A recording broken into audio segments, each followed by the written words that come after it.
Hey, good stuff, family. We're coming to you live right now from the University of Akron with my friend Dave Payne at the Fisher Institute for professional selling. And this place is gold standard. We just learned today that it's #2 in the country, oldest in the Well, country. it's the second oldest, and certainly one of the best facilities. And if you measure by success of new hires, we're right there with any school in the nation.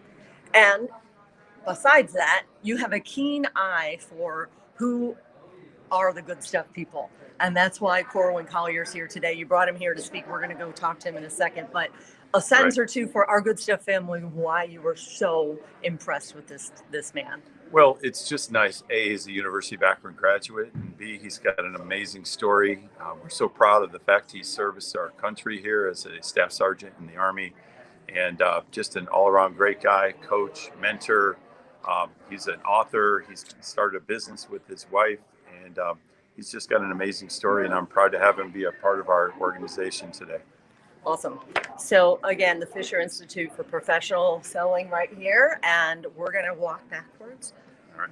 No one's behind you this time. We did a little practice. Because over here, you guys, Corwyn Collier, if you don't know the name, I'm hoping that now that you do, you don't forget it. Here he is signing copies of his book today.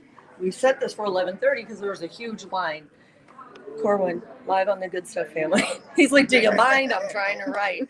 But here, this is what I learned when we heard him speak today, that resilience, he is a resilient warrior. I mean, the true meaning of a hero who was injured in the line of duty, an IED, and goes on now to, I couldn't take notes fast enough, to teach his students, teacher at Maple Heights as well, right, which is just as honorable, teach his students that you don't have to be what the world says you have to be, that you can be better.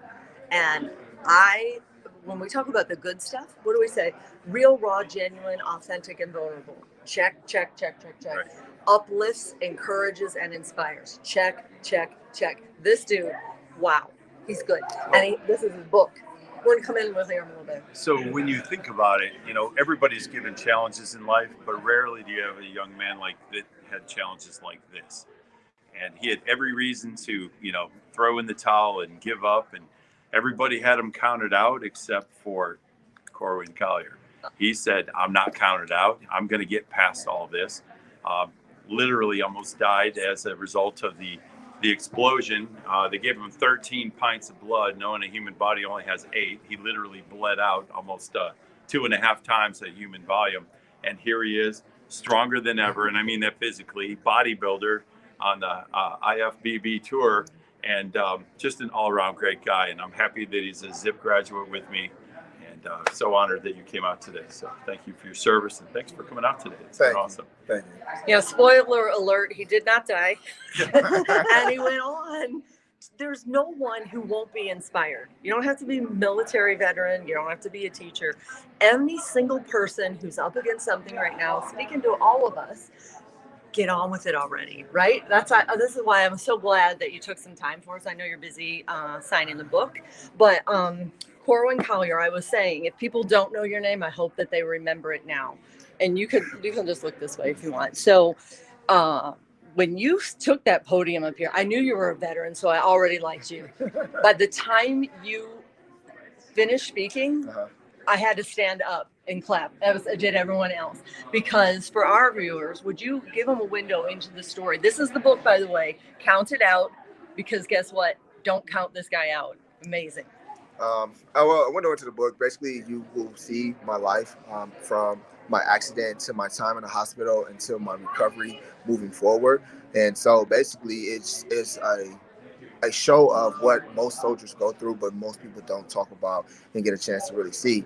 And so what I did with this book was I put together a compilation of stories that touches on different aspects of my life, of me moving forward from the roadside bomb, through the struggles in the hospitals, through the struggles of actually coming home, transitioning from being a soldier, being in the hospital, to trying to be a father again, being a husband again, and just trying to be somebody normal. So that's what I wanted to do with this book, and that's what I wanted to do, and hopefully inspire the people. Like you said, it's not just for soldiers; it's for everybody, any walk of life. You can find something in this book that kind of touches you and helps you move forward. Right. And because you are a veteran, we have such respect, the Good Stuff family. It's not a secret. PTSD, a lot of homeless veterans who are dying on the streets. You know, we have Sub-Zero Mission that we are part of the Good Stuff family. So when I hear you speak, you've been there, done that. Like, have you been able to reach out to people? I mean, you mentioned, listen, mentally and emotionally was just a big a journey back as your injuries. Right. And so basically, you know what I'm saying, with my book, that's what I really want people to focus on, and not, you know what I'm saying, yes, the physical part is great, you know, me recovering and me doing all the things I did physically, but the mental aspect is what I want people to take from this, is that we all need help. No matter who we are, we all experience something in our lives that we may need help with. And so these soldiers, especially coming home, I kind of mentioned this when I was talking today, we have 22 of them that commit suicide daily because they're not getting the help. They need the help. We need to do better with our VA. We need to do better with just when they come home, allowing them to have that time to vent, to kind of like decompress, because the traumas of war, whether you injured or not, you still suffer from those things, and you still need to find a way to kind of like be able to, like I said, decompress and let those things go, and kind of help you transition back into the real world. Man, especially those who do not stay in the military, even if they do stay in the military, they still need a moment of time to kind of like normalize themselves as much as possible. And so that's what I had to go through, and that's what I had to figure out for myself moving forward. It took me a while to get the mental help that I needed, but because of my wife and those who were around me noticed I needed it, I went through with it, and it helped me become a better person. And I don't often win things, but when I do, they're really kick-ass like this. I won. I was the first name drawn out. I wanted to stand up and cheer. So here he signs this. Here's how he signs it. Thank you so much for your support. I appreciate you. Come on. So what do we? Gratitude. This guy appreciates us. Come on, we appreciate you. Like I don't even have all the words that to adequately tell you how grateful we are for you. And not only for your service, you come home and you end up being a teacher and a coach in Maple Heights, inspiring young kids. Like, this is what the world needs. It's right here. It's right here. Sometimes if you're just scanning through the channels, you don't know it. It's right here. It's right here. Good stuff. So give me a window into what you want these kids, these so impressionable kids that are in Maple Heights, what you're trying to teach them. Well, I tell my kids all the time, like, because I grew up in Maple Heights and I live in Maple Heights. Now I'm living in Maple Heights, but I did live there at one point in time in my life. That this is where I came from, and you guys can see me, and you can see my successes. You can see all the things I've done and built over the 20 years since I've been out of high school. And I always kind of want them to understand that no matter what, we all go through ups and downs in life. Yeah, but you gotta like I said, I used the Nelson Mandela quote. We don't lose, we either win or we learn. And so that's what I kind of push my students to do. Like, you gotta learn from everything. And, you know, we all have struggles, we all have things in our lives that may not be perfect. But if you can take those things and build off of those and learn from those things, that's when your success starts to come. And it may not be, you know what I'm saying, instantly. And that's why I kind of tell them, like, I know we live in this instant world. You guys live on social media, and you only see the highlight clips of people's lives. You don't see what someone went through to get there. And so I always kind of tell them that, like, you gotta, it's like a movie. The trailer might be great, but you didn't see everything it went into making that trailer look great. So you have to take your lessons and you gotta just build on them. And once you keep building, that light at the end of the tunnel gets brighter and brighter and brighter, and that success will come. You just can't rush it. And so that is what teaching is for me. Yes, it's great that we learn about all this great stuff in history and things like that, but it's the life lessons that I want my students to take away when they graduate, not all of the other stuff that goes along with it. I mean, you're so speaking to me right now in my own life, right? I mean, that kind of message is so valuable. It's so real. And I'm thanking you right now for that inspiration that I'm going to take out of here. And here's what I have to say. My friend Dave Payne just happened to text yesterday. Hey, come on down. Cleared the schedule this morning. I had no idea. So here's what I say to you. Whatever you're up against, 2 feet on the floor, one step at a time. And sometimes it leads you to the greatest surprise and the greatest inspiration. So I want you to know that you're so speaking to me. I also want to point out that when you buy his book, not if, but when, $20, wait, where do they find it? You can find it on collierelitecc.com is what the website is where you can order the book from. And so while he was busy signing books, I just read that part of the intro, the foreword by his wife. So let's add another layer of good stuff here. This is a man who gave all the credit to his wife, who in his word, your words, slapped you up with the head, right? And Yes. said, no, you have to keep on, Yes, right? yes. This is the good stuff. And 3 young kids. Give me a window into that family that kept you going. Well, it started out with 2 kids, and then the Uh-huh. third one got added into the mix It happens. later on down the road. But I have 3 wonderful sons that all do, like, I got 2 sons in high school right now. One's a junior, one's a freshman, and then I have my youngest son who is in the 4th grade. I coach both of my older sons in track, so they run for the same school that I teach at. So they have my oldest son is highly recruited in track, so we're going through that process right now with him, trying to figure out where he wants to go to college at. Of course, And he's a then- superstar. And then my other son is a big time football player. So we're gonna as a freshman he earned his varsity letter this season. So and ironically they're both taller than me too. So and so the 14-year-old one is probably going to be the biggest one, but that's the football player. So they can thank their mothers for those genes, because they definitely didn't get the height from me. So I have my other son, my youngest son, who plays probably any sport that he can get his hands on. So a lot of my time is traveling, especially in the summer, going to different track meets, going to football camps and things like that. Me and my wife just we just grind, and we put our kids on our back, and we just kind of just keep pushing, Yes. trying to create a better life for them. And so when we started our business, the idea was to, once we leave this world, that they would have something that they can kind of like have our family name on, and kind of move forward if they choose to with it, or they can find a way to run it. So basically that was the whole thought process. And my wife, like I said, when I was speaking earlier today, is my inspiration. My wife has been a teacher. She's been a principal. She has been dean of students. She is now a curriculum director, and she just earned her superintendent's license. So, and the fact that she's younger than me, and she just keeps pushing, and she keeps setting the bar higher and higher. So it's a great thing. Our family, we thrive off one another, and it's also awesome to have my older brother who coaches with me at the high school, and having my little sister around, and my father and my mother. So it's a real tight family bond, and I'm grateful for it every day.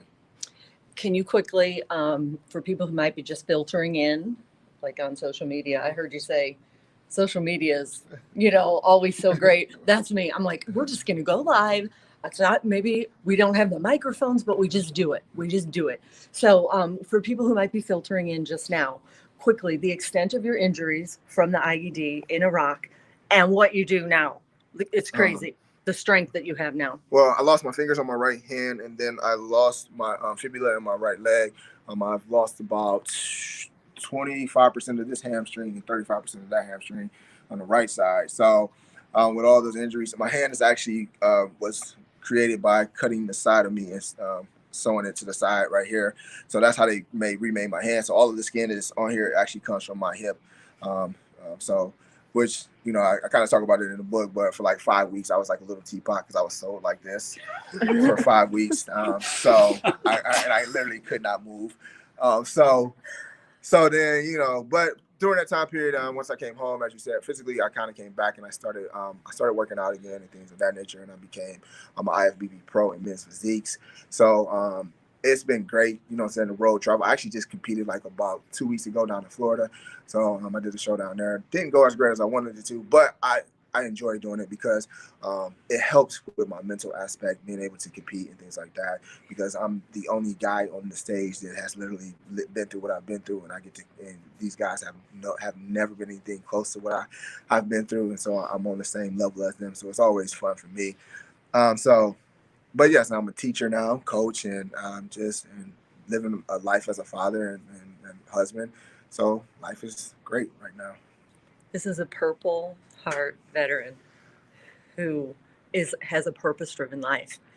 And so the message to anyone watching this, so he's inspiring fathers, he's inspiring husbands, he's inspiring veterans, he's inspiring me. And today he inspired these dynamo students here at the Fisher Institute. Look, oh, Joe and I go way back about an hour now. So just a sentence or two, Joe, when I know y'all knew he was coming, but when you heard Corwyn Collier speak today, for you, how was it inspirational? You're not military. You're about to be this like kick-ass salesperson from this great school here at the University of Akron. How did he inspire you, Joe? I don't know, it just shows you never know what other people go through, and like you said, like it's like the Instagram reel. You never know what people go through to be who they are today. I think that's just you face adversity no matter what in life, and just to keep going regardless of the circumstances you're in. So it's the main thing I learned from that today. There it is. Joe, your last name? Walsh. My name is Joe Walsh. Joe Walsh. And Max? Yes, sir. Max? Yes, ma'am. What's your last name? Max Littlejohn. Max Littlejohn. For you, a sentence or two, how he inspired you today. Well, the first thing is I'm super jealous that he said he can do 500 pounds squatting. Like, and I think that's I can like do more than maybe all of us 150, went. 200 if I'm We're lucky. working. Yeah, so I think he definitely makes me want to hit Goals, the gym goals. and get into his little program that he has going with the weightlifting too. Could definitely use a bit about that. But I mean, even his whole speech today kind of gave me the chills when he was talking about it. And I feel like everybody in the room couldn't even imagine what he went through. And for him to kind of get up on stage and even go to other places and talk about his experiences just shows the character that he has. And it kind of just, puts you in reality. It's just like, dang, I'm here. Let's make the best out of it. Mr. Collier, he got a second chance of life. And obviously he's making every single day worthwhile, being a husband, father, mentor, coach, friend. So, of course, everybody in the room today kind of got a piece of that. And I feel like that makes us really cherish life and make sure we're on the same page. But, okay, we got to live. We have our one chance right here. So we got to make the best out of it. So that's kind of what I got from him. And his story was amazing for sure. These are students, undergrad students at the University of Akron, and you guys are killing me with how well-spoken you are. And like this, there's a reason there's 100% graduation rate from this Fisher Institute. Thank you so much, Max. Got to give a shout out to Dave Payne as well, because he's the guy behind the scenes. So He's the tie that binds all of this together today. He's the heartbeat of he's very beloved. I learned that today too. And this is Lauren Redhead. That's her real name. The pressure to be bold enough to stay blonde. Oh yeah. But for you, Lauren, hearing this story as a college student, what was it for you? I mean, honestly, it was such a enlightening and empowering experience, honestly. It was my first event, after COVID and everything, really coming back to campus and being able to listen to a guest speaker and stuff. And so listening to Sgt Collier's story and stuff like that, it really just kind of opened my eyes as to, everyone goes through so many challenges that they are unaware of, like other people are unaware of in their life, I should say.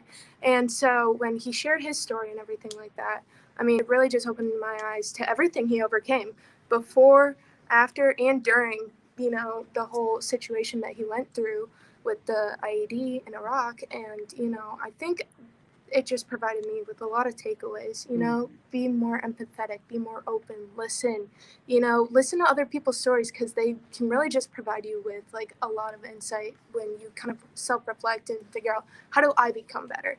They got through what they went through. So how do I get through my challenges? How do I keep moving forward? How do I keep getting stronger, better? And, where does that lead us? So. Again, y'all, 3 for 3 on the students from the Fisher Institute here. And we 3 got for 3. Kaylin. Let's jump in with Kaylin sorry. now. Yeah, sorry, Kaylin. Yes. Sorry, I'll be quick. Yeah, I'm Kaylin Nals. I'm also a member of the sales society. But for me, it was just, his story was just a true tale of character about him.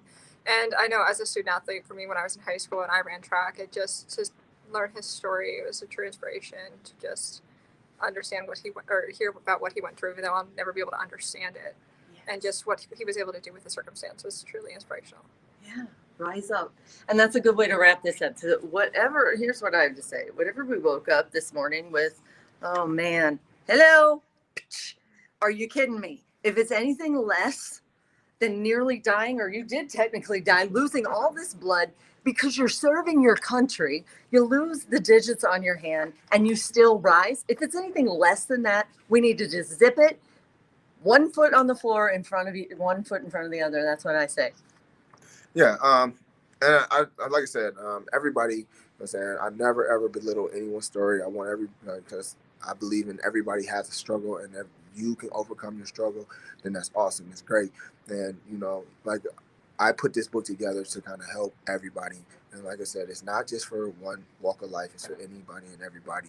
And I'm glad to do events like this. I'm glad to speak to people. I'm glad to share who I am, because I got a second chance in life. And so this is my way of showing appreciation for that second chance, is by telling people about who I am, what I've done, and letting them know on those bad days, you can make it, just like I did. Because trust me, just when I talk about it in my book, you're gonna have bad days, but I promise you that there's light at the end of the tunnel, and you're gonna see that light as long as you stay on the path, and as long as you continue the journey. You have so many quotes that in my former reporter days, I would have been like this, right? So thank you. Thank you for your service. Thank you for continuing to be the good stuff, the classic good stuff. And I just want to close with this, and anyone watching probably knows. We stand on two things, the Good Stuff family. We say together we can, together we will. Exactly what you're doing by inspiring people, untold amount of people. I can't even imagine how many people you're going to uplift, encourage, and inspire. And we say God weaves, now watch him work. And I noticed y'all said it's been a blessing, a couple of these speakers here today. You ended with God bless, and God weaves, and then I'm even here today because of Dave Payne. Again, shout out to Dave Payne, right? But the fact that I even came here today, and the way that you're about to weave with, hopefully with some of the best Good Stuff family members, with Sub-Zero Mission, the Andy Nowacki Scholarship Foundation. Andy did not come home. He was killed by an IED. His third tour of duty was also a Grand Rapids police officer. You mentioned your dad, your brother is a Cleveland police officer. I feel like we could go on and on. That's the thing. It's like pulling a thread, y'all. When you tap into the good stuff, it's like pulling a thread. And the weaving is a real thing. And sometimes, can I share this with you quickly? I feel like sometimes, especially with the headlines, we look up and we're going, really, God, really? And it's like a quilt. If you've ever heard this analogy, if you look up at the bottom, at the back of a quilt before the backing is on, all the strings are all tangled and twisted. And we say, really, what is this mess, God? Why is this awesome guy who's a model citizen? Why is he near death, going through life without fingers? Why? So many whys, especially now. But I believe, y'all, that God looks up from up above on the top of that quilt and sees that perfect patchwork in which I was woven right into your story. The reason I even know Dave Payne, you got to come in to close this out. I did a story in my reporter days. His parents' house burned down. Really, God, really? Good stuff, people. And then come to find out, he calls and says, you got to hear, my family has fostered all of these kids. There was a story within the story. There's always a good stuff story within the story and you're a perfect case in point. So I say, welcome to the Good Stuff family. I'm just grateful for your service, and I'm grateful for everything that you're doing from here on out. And God bless you. Thank you. Let me add on to this. So I met him watching him on TV. He was doing a clip on, I think, Channel 3 about a year and a half, 2 years ago. And I saw him on TV and I said, that young man needs to come talk to our students because of the inspiration. And it just worked out really well timing wise that he just launched his new book. And now we can kind of promote the book and tell his story. And I just wanted to share, he said a quote, and he actually didn't even remember the quote. But when he was talking on the news, he mentioned, you got to be so damn good they can't deny you. Woo! And I actually stole the quote, and I give that to my professional selling classes as one of our inspirational quotes. Yes. So you got to be that good. And his life philosophy is, don't give up, fight harder. Yeah. And his wife gave him a little smack to get him going back when he was feeling down. But I'm super proud. I'm so thankful you came in today and inspired our kids. And now with this post, we're going to be able to inspire many others. So thank you for that. Amen. And I'll let you do your thing. Mouth to God's ears on that, inspiring people. So again, if you don't know the name, here it is, Corwyn Collier. Let's just go on out on this, because this book is going to be a quick read, and it's going to be a long time, lifetime influencer to uplift and encourage and inspire anyone going through anything right now that you think is not conquerable. This man He's a conqueror. He's a veteran, and he's a hero. And I'm so grateful for you. Here's the And book. where to get it one more time? You can go to CollierEliteCC.com and you can order the books on there. So it's CollierEliteCC.com. And tell me, I didn't get your last name, Lisa. Oh, are you Little John too? Yes. You got to be related. Come No, on. Mom. So a shout out. You're his mom? Hold on. I got to give a shout out. Look at this. So she works with Dave. This Lisa is this guy's Good cheers. mom. Those are Come hacky on. cheers. Come on. Really, I don't get know them what all. you're doing. I don't know what you're doing, but keep it up, I Mama. had a sister 2 years ago. Oh, so I want to just give a shout out to you. I just met Lisa. We go back a few hours, and Yes. thank you for holding this camera the whole time. My She's gonna be pleasure. known. Here, hold this up, and we'll go out on this Okay. again. Corwyn Collier, count it out. I highly recommend it. Thanks again Good stuff. for watching. It is good stuff. God bless.